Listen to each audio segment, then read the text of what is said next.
Before we start the podcast, we wanted to let you know about WestOS. If you're a teacher or pupil at a school in Scotland, then you now have access to hundreds of quality assured video lessons created by teachers to support your remote learning. You should be able to find WestOS within the app library of Glow, where you can add the tile to your own personal launchpad. Click on the tile and you'll have immediate access to stream lessons in every area of the Scottish curriculum, with video lessons already available for biology at National 5, Higher and Advanced Higher. Now let's get on with the podcast. This podcast is sponsored by Lecky Textbooks, revision guides and practice papers, everything you need to learn, review and prepare for your senior phase assessments. Browse the books at www.leckyscotland.co.uk and get 40% off using the discount code LeckyPodcast40.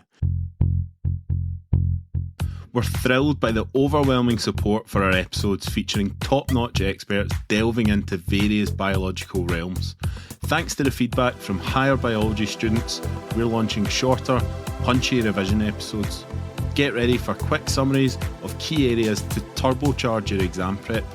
These short episodes can support your exam preparation and are not intended to replace other important aspects of your revision.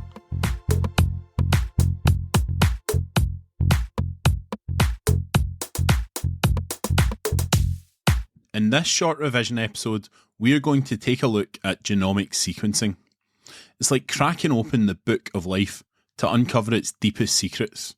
From tracing evolutionary paths to tailoring medical treatments, genomic sequencing is revolutionising our understanding of genetics and healthcare.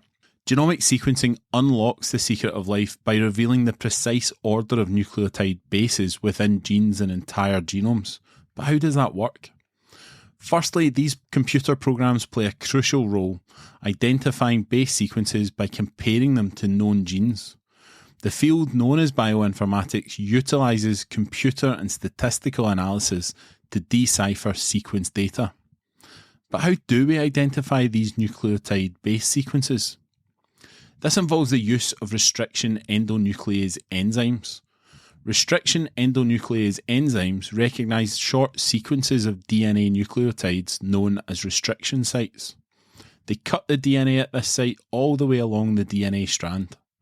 Each restriction endonuclease enzyme recognises its own unique target sequence, cutting the DNA into fragments. Each DNA fragment produced is sequenced to work out its order of bases. Techniques such as fluorescent tagging of nucleotides can be used to identify the base sequence. Comparison of genomes from different species shows that many genes are highly conserved across different organisms. Many genomes have been sequenced, particularly disease-causing organisms, pests, and species that are important model organisms for research. Phylogenetics is the study of evolutionary history and relationships. Phylogenetic trees are diagrams which show evolutionary relationships.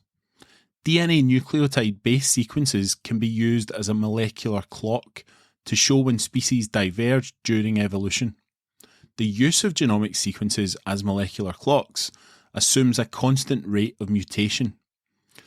A comparison of DNA sequences or amino acid sequences between two or more species is used to estimate how long since they diverged from a common ancestor. The longer time goes on, the more mutations occur and less closely related the two species become.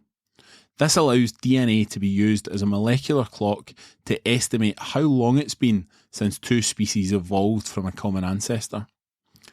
Evidence from phylogenetics and molecular clocks using sequence data and fossil evidence can be used to work out the sequence of events in evolution. Now, the comparison of genome sequences has provided us evidence that there are three domains of life: bacteria, which are prokaryotes; archaea, which are prokaryotes found in extreme environments, so for example salt lakes or hot springs; and eukaryotes, so that's fungi, plants and animals. Our growing understanding of genomic sequencing has opened the door to a wide range of possibilities when it comes to healthcare. An individual's genome can be analysed to predict the likelihood of developing certain diseases.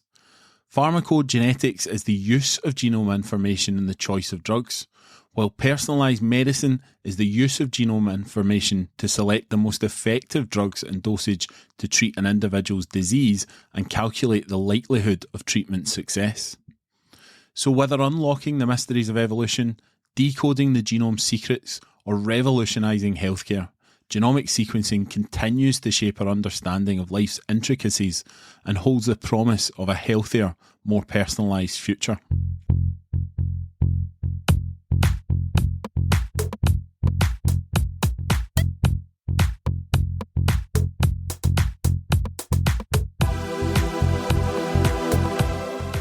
So hit subscribe on whatever platform you get your podcasts, so you don't miss the rest of our short summary episodes, nor our regular episodes with leading experts. And remember, this quick summary is intended as just one element of your broader revision plan. There are lots of resources available via Glow, such as Scholar or West OS, as well as BBC Bitesize. Or why not check out one of Lecky's great revision books and use the code LeckyPodcast40 to get 40% off on their website, www.leckyscotland.co.uk.